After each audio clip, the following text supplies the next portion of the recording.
Bien, tomen asiento, por favor. Vamos a ver esta breve nota filmada para que ustedes se familiaricen un poco, tal como decía hoy Oscar también, sobre el mundo en el que estamos viviendo. Y parece que ahora ya los sacerdotes católicos romanos están echando demonios, haciendo exorcismo, dicen ellos. Bueno, entonces debe haber menos, porque al echar tantos, ¿qué problema hay?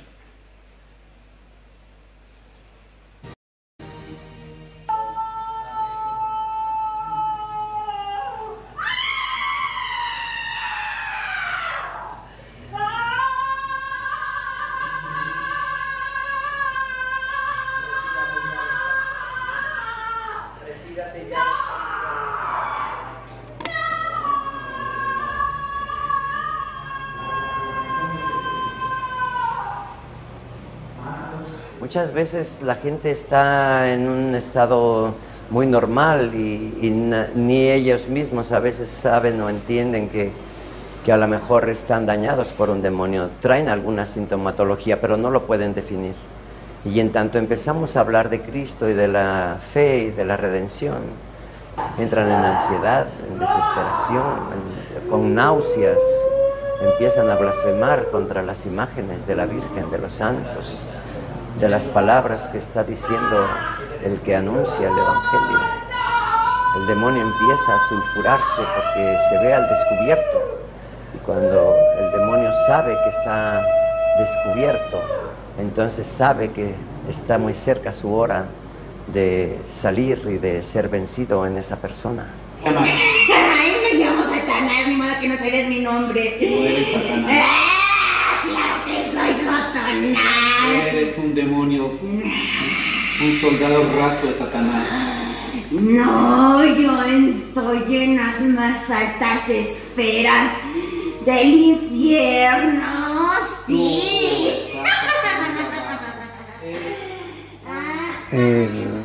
El exorcismo como tal es un remedio de la Iglesia, a través de la cual, a base de unas oraciones, muchas veces siguiendo un ritual, se hace una oración para expulsar a un demonio de una persona.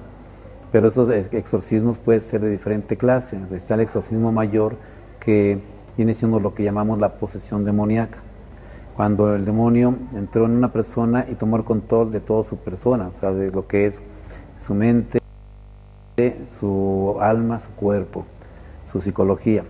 Y los exorcismos menores vienen siendo cuando la persona acudió a lugares que no son correctos, jugó a Ouija, el fenómeno del demonio de la Santa Muerte, etcétera. Entonces hacen ciertas prácticas rituales y entonces ellos mismos abren una puerta por la cual entonces un demonio puede entrar en ellos y causa una opresión. A eso se le llama la opresión. Bendita sea la excelsa Madre de Dios, María Santísima. Yo siempre digo que el demonio le tiene miedo a la iglesia, a los sacerdotes, a los exorcistas.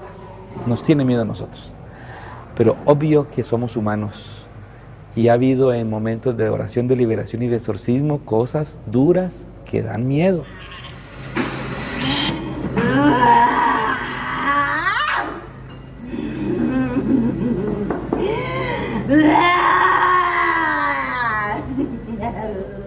Te cuento que una vez, cuando yo estaba haciendo un exorcismo en Los Ángeles, la niña que tenía sostenido varios hombres fuertes y que no podían casi con ella, se revolcaba, se movía, y yo hacía oración por ella y yo estaba mandando al demonio que se fuera, y en ese momento ella, yo tenía los ojos cerrados y ella vomitó y todo su vómito cayó en mi boca. A mí le cuento que me dio mucho asco y ganas de vomitar a mí también, pero sobre todo me dio fue mucho miedo, porque sentí ese enemigo actuante atacándome a mí. Es una realidad terrorífica, es una realidad de un ser perverso, pervertido y pervertidor del género humano, que actúa en las distintas circunstancias de la vida de los hombres.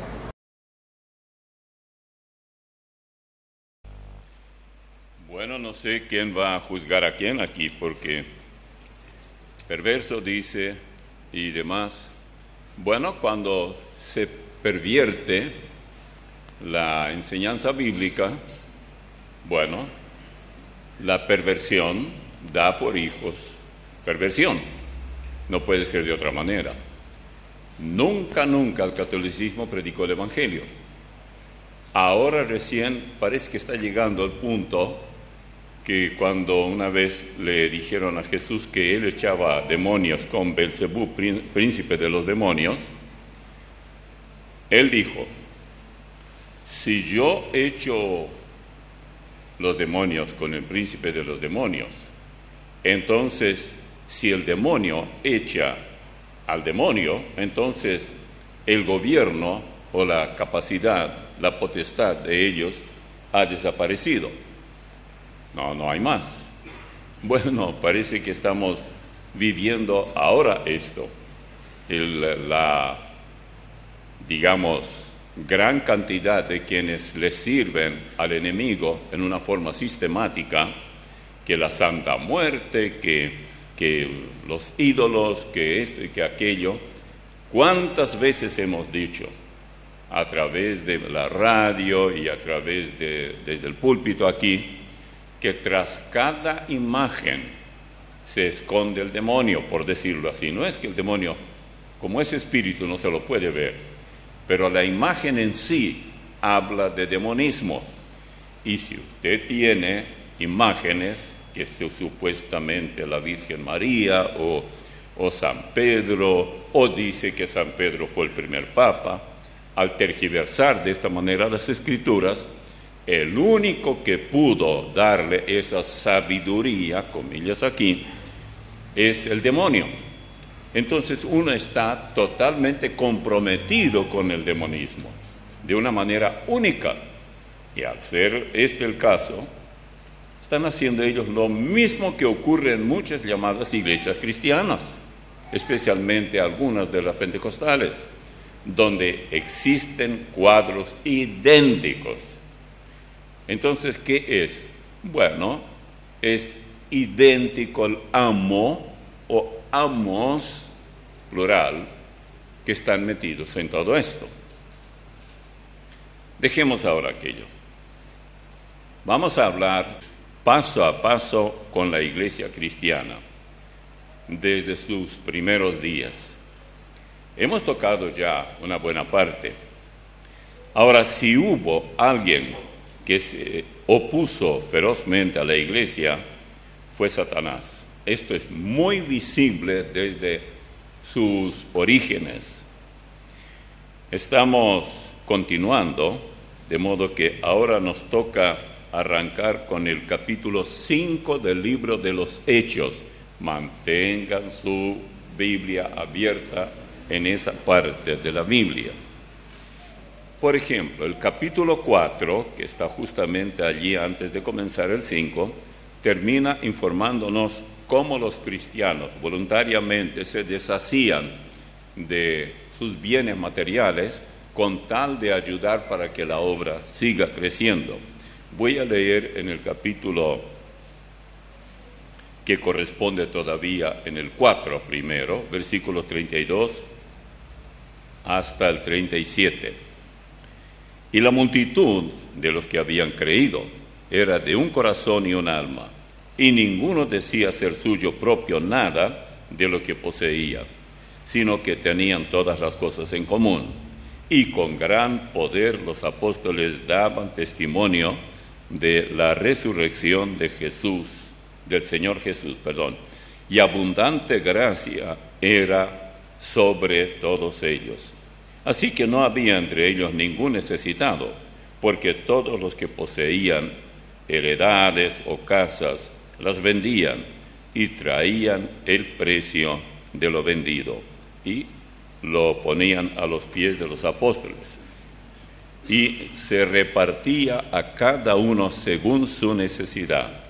Entonces José, a quien los apóstoles pusieron por sobrenombre Bernabé, que traducido es hijo de consolación, levita, natural de Chipre, como tenía una heredad la vendió y trajo el precio y lo puso a los pies de los apóstoles. Hechos 4, 32 al 37.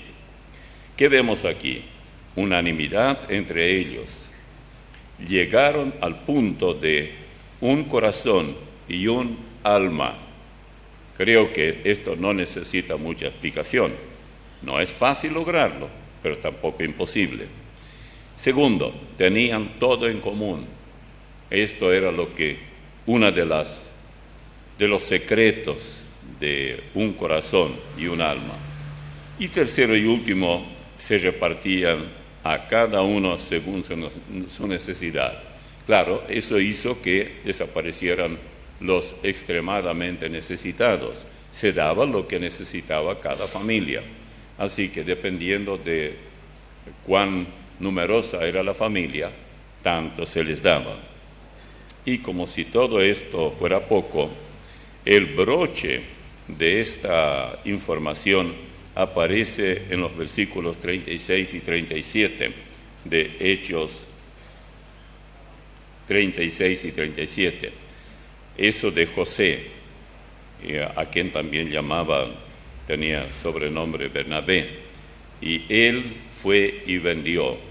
Esto naturalmente luego despertó en cierto grado una especie de celos por parte de otros que no tenían el corazón dispuesto a darlo, estaban al margen de un corazón y un alma, pero querían pretender o parecer que estaban también dentro de los muy generosos que se desprendían de todos. ¿Por qué no comparamos esto con la historia de Hechos 5? Y Hechos 5, donde mueren Ananías y Zafira, compárelo con 2 Reyes, capítulo 5, versículo 1. Dice así, uno diría, no tiene nada que ver con esto, vamos a ver si es cierto. Naamán, general del ejército del rey de Siria, era varón grande delante de su señor, y lo tenía en alta estima, porque por medio de él había dado Jehová salvación a Siria. Era este hombre valeroso en extremo, pero leproso. Después de describir, fíjense bien, a Naamán, aparece el pero, y esto aparece varias veces en la Biblia. En su cuerpo había lepra. Él estaba parchado de lepra. No podía vivir con su familia, nada de eso. Una sencilla muchacha de los israelitas que fue raptada por una banda de sirios, quienes la llevaron a la fuerza a Siria. Esa muchacha fue entregada o vendida a la esposa de Naamán. Así que había esperanza, aunque ni ella ni la esposa sabían, ni tampoco Naamán. Naamán estaba en alguna casita al margen, lejos, porque nadie quería contagiarse con su lepra. Bueno, sencilla la muchacha, pero conocía a Eliseo, el profeta de Dios. Y un día le dice a la señora que la tenía como era patrona de ellos: si mi señor fuera, dijo ella, al profeta en Israel, él lo sanaría. Habló con convicción. ¿Cómo es que ella sabía esto? Escuchen, y nosotros cuando hoy hablamos a alguien de Cristo, ¿acaso nos decimos, si usted recibe a Cristo, será salvo? ¿De dónde sacamos eso? Bueno, ¿qué clase de...? No decimos, tal vez será salvo. Bueno, depende, aunque hay esos que dicen así.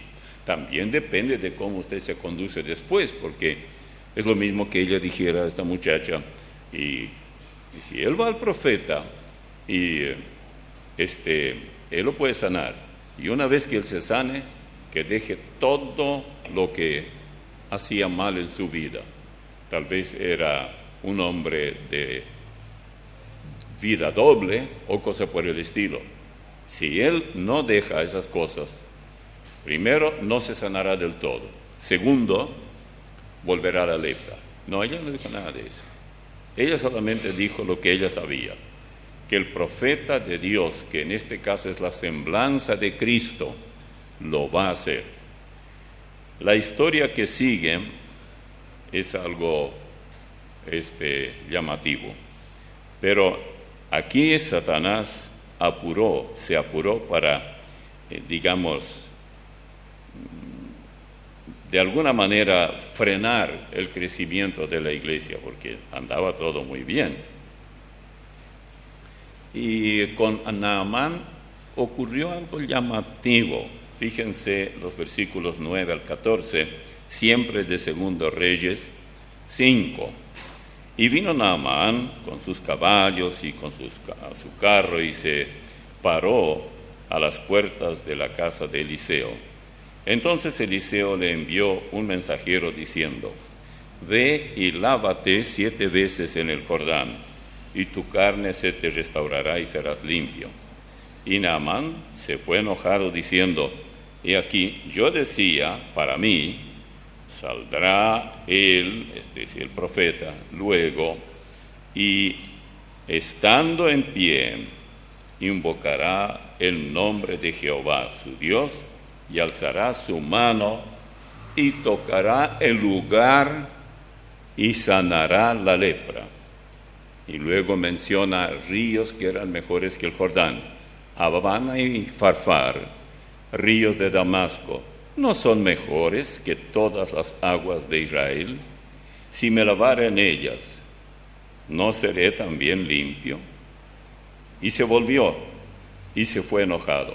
¿A dónde volvió él? Evidentemente con lepra y todo, otra vez a Siria, su país. Bueno, pero dice que sus criados se acercaron y le hablaron diciendo: Padre mío, si el profeta te mandara alguna gran cosa, ¿no la harías? Lo conocían muy bien, era valiente el hombre.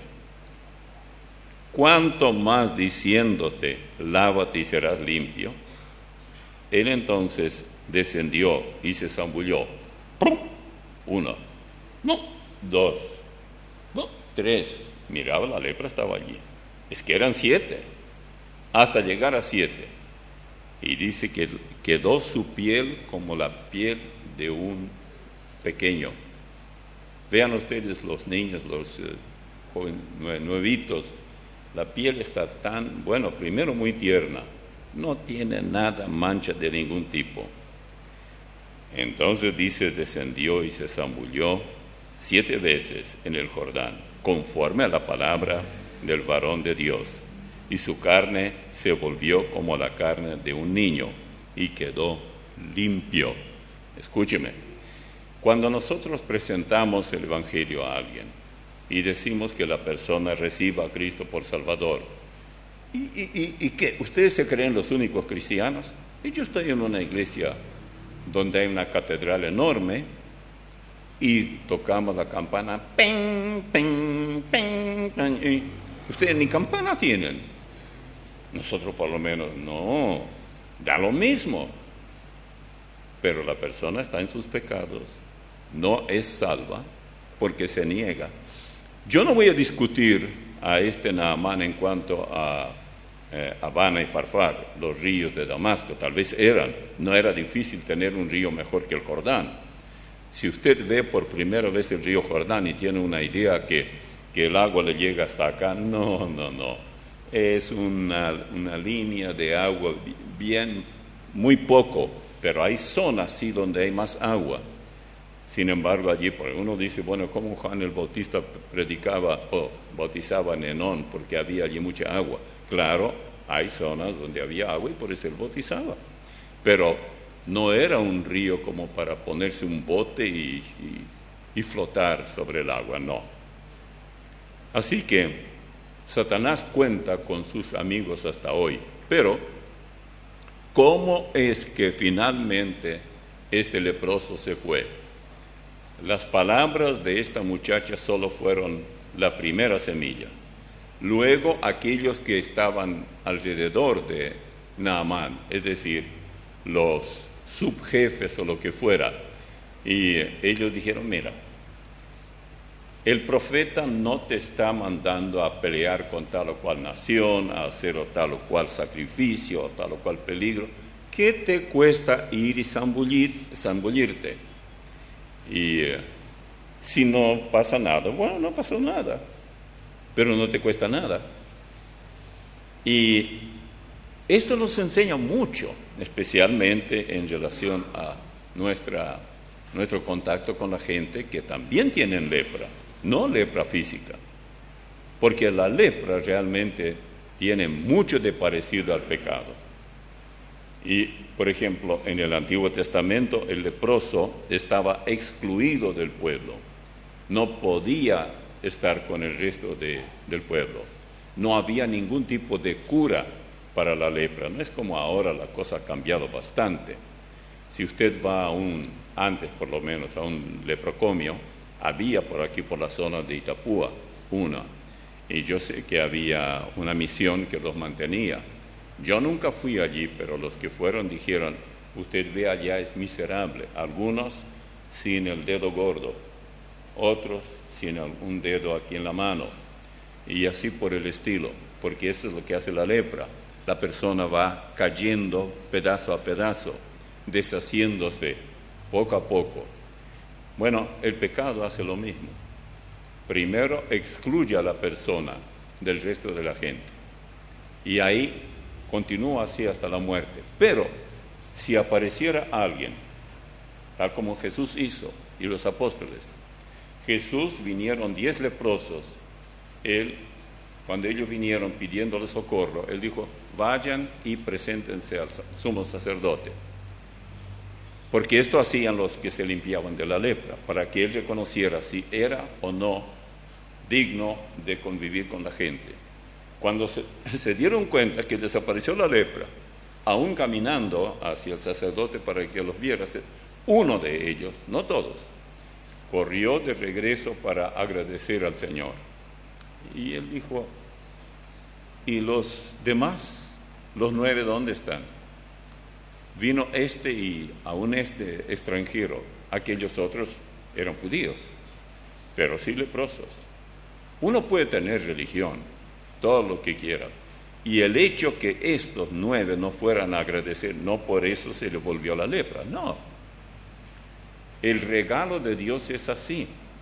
La salvación es un regalo, y cuando el Señor ofrece gratuitamente el perdón de todos nuestros pecados y la vida eterna, nos volvemos tiernos, no tanto de piel como un niño, sino que nuestra manera de pensar, de conducirnos, es la de una criatura que escucha con atención lo que le decimos, que no guarda rencor, que espera que cumplamos con lo prometido. Yo podría ir y darle una lista bien larga.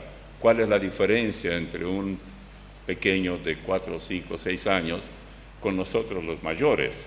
Y ni qué hablar yo, que ya tengo bastante mayoría de edad, ¿no? Entonces, eso es lo que hace la diferencia de nosotros y con los pequeños. Así que, viendo el resultado, y por la mano, dice en el Nuevo Testamento, volviendo, capítulo 5, versículos 12 al 14, y por las manos de los apóstoles se hacían muchas señales y prodigios en el pueblo, y estaban todos unánimes en el pórtico de Salomón. De los demás dice, ninguno se atrevía a juntarse con ellos, mas el pueblo los alababa grandemente. Y los que creían en el Señor aumentaban más, gran número así de hombres como de mujeres. Satanás estaba furioso porque toda esa venta de posesiones y esa muestra de la unidad entre los cristianos hizo que la iglesia siguiera creciendo cada día más y más.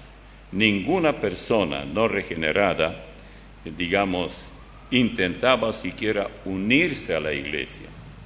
Ellos ya habían visto lo que pasó con Ananías y Zafira.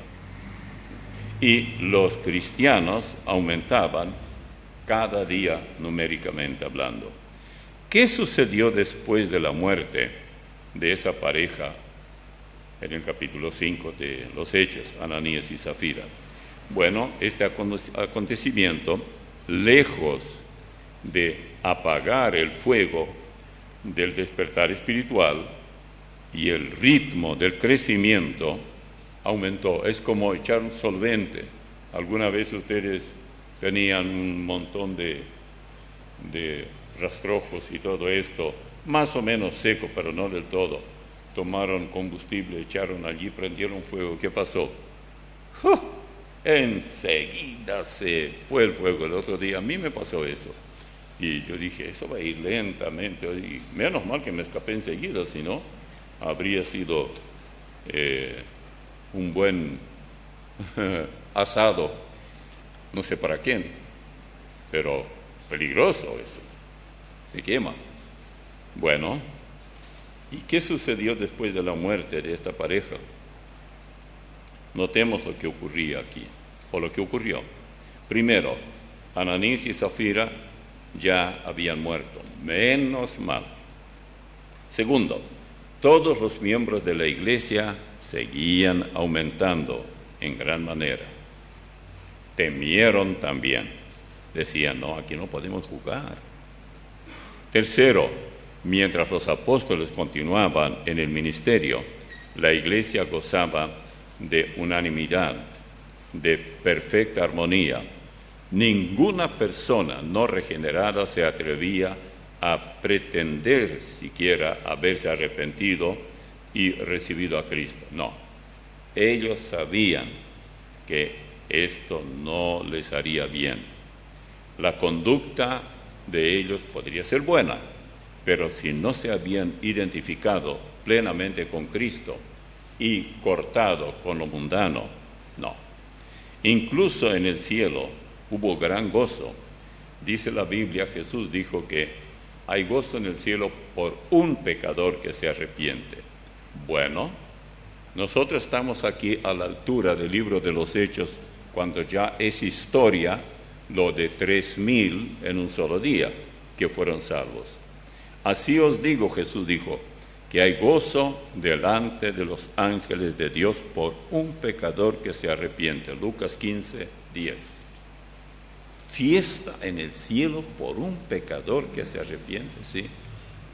Pero hay fiesta en el infierno cuando uno de estos tipos que nada quieren saber del Evangelio perecen. Bueno, no hay nada de gozo allí. Si hay mucha reunión de oración allí, todas las oraciones el Señor oye y las contesta, pero siempre no. La respuesta es siempre negativa. Así que la furia de la crema sacerdotal y de toda esa jerarquía eclesiástica es notable, porque tanto los no salvos aún y los mismos ángeles del cielo se gozaban, pero la jerarquía eclesiástica procuraba destruir la obra del Señor. No podían hacerlo. Es notable que Satanás está aprendiendo cómo lograr sus objetivos. Ya se cansó de perder tantos partidos. En el capítulo 3:21, recordamos lo que dice allí, que Dios resolvió el problema del pecado de nuestros primeros padres.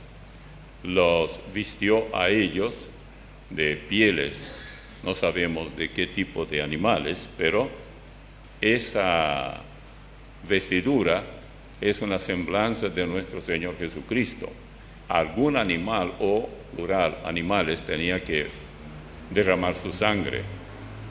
Dios preparó al Salvador muy de antemano, y todos los sacrificios que los judíos hacían de becerros, de corderos, de lo que fuera, derramando sangre, desde la época de Moisés, desde que salieron de Egipto hasta la muerte de Cristo hablaban de lo mismo, de lo que aparece en Génesis capítulo 3, versículo 21. Permítanme leerles literalmente, tal como dice.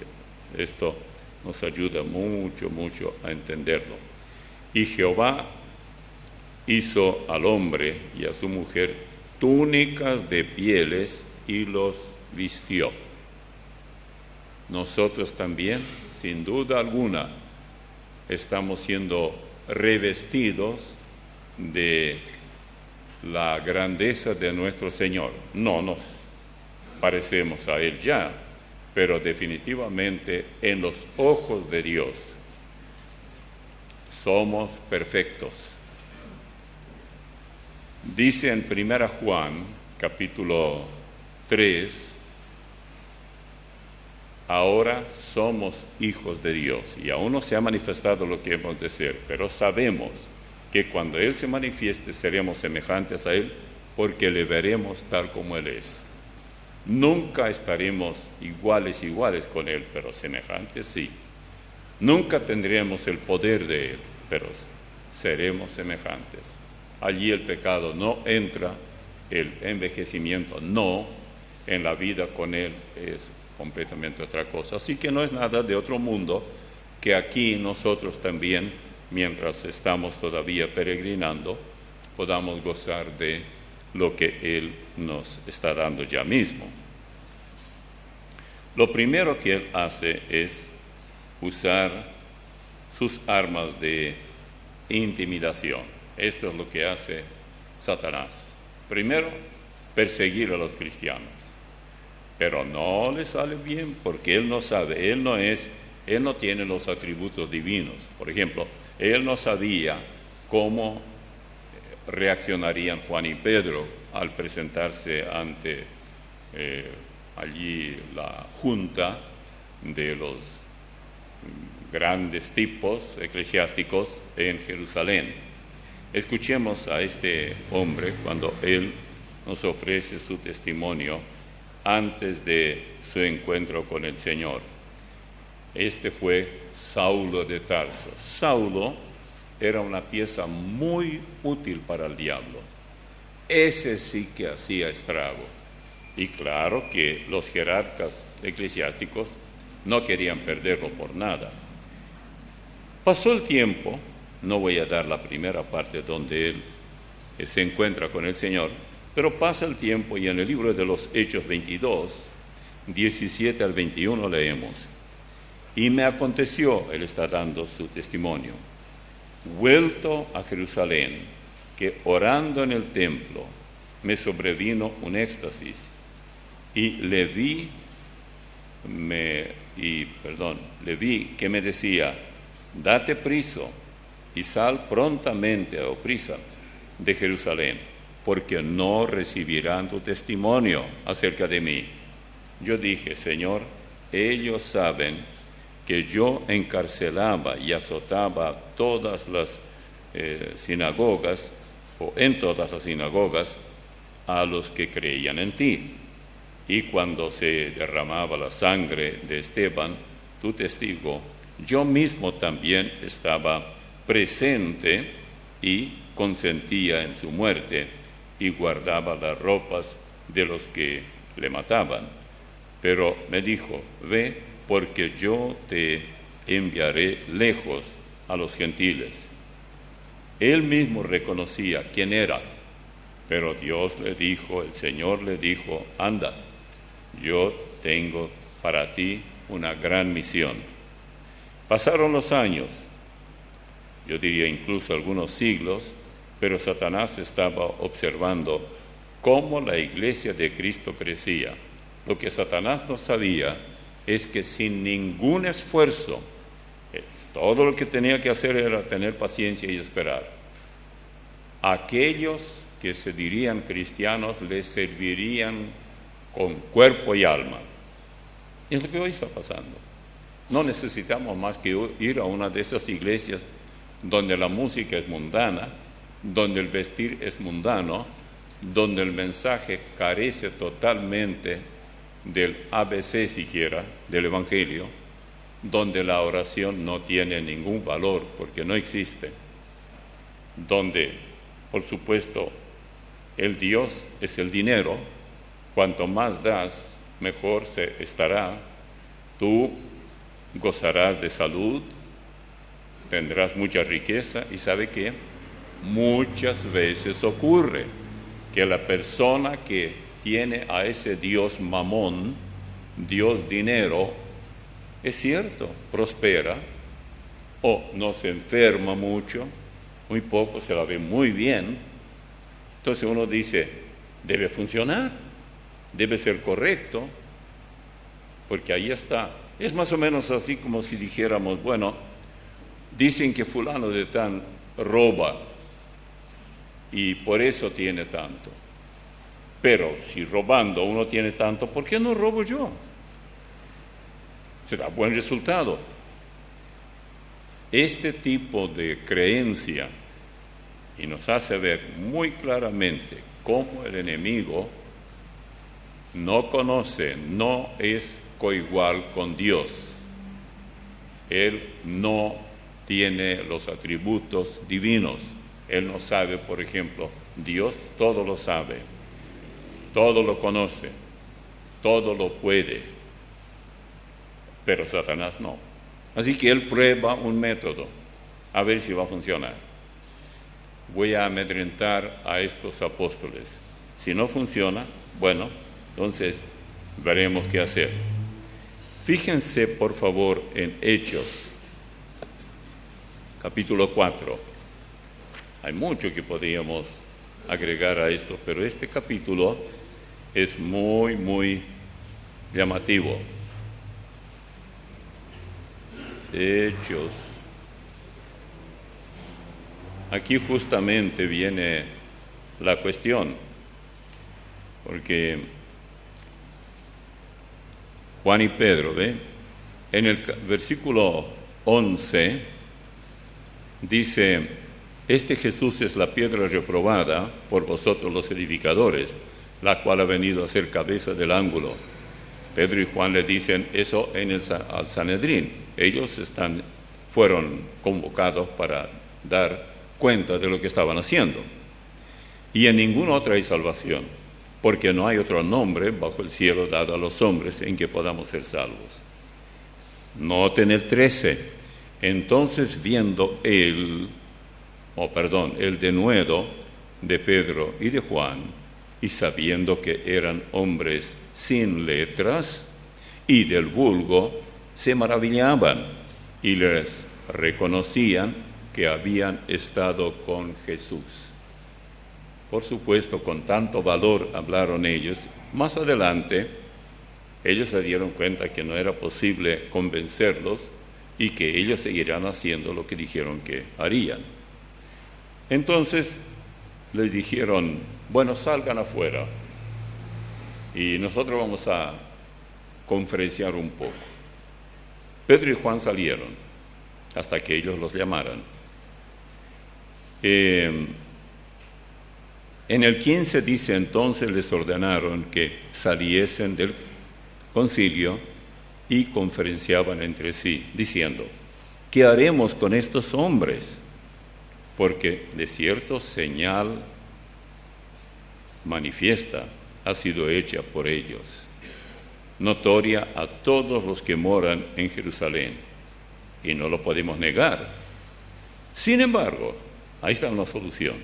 Sin embargo, para que no se divulgue más entre el pueblo, amenacémosles para que no hablen de aquí en adelante a hombre alguno en este nombre.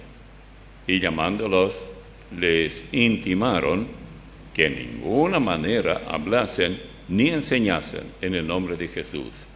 Mas Pedro y Juan, pobre concilio, topó con lo mismo, respondieron diciéndoles, juzgad si es justo delante de Dios obedecer a vosotros antes que a Dios, porque no podemos dejar de decir lo que hemos visto y oído. Ellos entonces les amenazaron y les soltaron, no hallando ningún modo de castigarlos por causa del pueblo, porque todos glorificaban a Dios por lo que había hecho, ya que el hombre en quien se había hecho el milagro de sanidad tenía más de 40 años. Está hablando del hombre que estaba allí en las gradas, en la entrada al templo, en el capítulo 3 del mismo libro de Hechos, cuando él esperaba alguna moneda, pero Pedro y Juan mirándole, Pedro les dice: no tengo plata ni oro, pero lo que tengo te doy. En el nombre de Jesús, levántate. Y él se levantó, y eso lo vio mucha gente. Entonces, cuando ellos se dieron cuenta, más de 40 años, no se trataba de un chico de pocos días o cosa por el estilo, sino un hombre adulto, y era muy conocido para todos, porque siempre, yo me imagino que más de uno de aquellos que iban al templo ya iban preparados con dinero para darle, sabían, vamos a dar a este pobre hombre ahí en la escalinata, porque él necesita. Oigan esto, Pedro y Juan subían juntos al templo a la hora novena, la de la oración, y era traído un hombre cojo de nacimiento, a quien ponían cada día a la puerta del templo, que se llama La Hermosa, para que pidiese limosna de los que entraban en el templo. Cuando vio a Pedro y a Juan que iban a entrar en el templo, le rogaba que le diesen limosna. Pedro, con Juan, fijando en él los ojos, le dijo: míranos. Entonces él les estuvo atento, esperando recibir de ellos algo, es decir, alguna moneda. Mas Pedro dijo: no tengo plata ni oro, pero lo que tengo te doy. En el nombre de Jesucristo de Nazaret, levántate y anda. ¿Y qué pasó? Y tomándole por la mano derecha, le levantó, y al momento se le afirmaron los pies y tobillos, y saltando se puso en pie y anduvo, y entró con ellos en el templo, andando y saltando y alabando a Dios. Y todo el pueblo le vio andar y alabar a Dios, y le reconocían que era el que se sentaba a pedir limosnas a la puerta del templo, La Hermosa, y se llenaron de asombro y espanto por lo que le había sucedido. Asombro y espanto, dos reacciones opuestas, y no es para menos. Realmente ellos estaban dándose cuenta que están frente al verdadero y único Dios. Bien, tenemos que agradecer al Señor por todas aquellas cosas que están a nuestro alcance, especialmente la palabra de Dios, para poder compartirla con nuestros semejantes. Vamos a dirigirnos a Dios en oración, puestos de pie, por favor.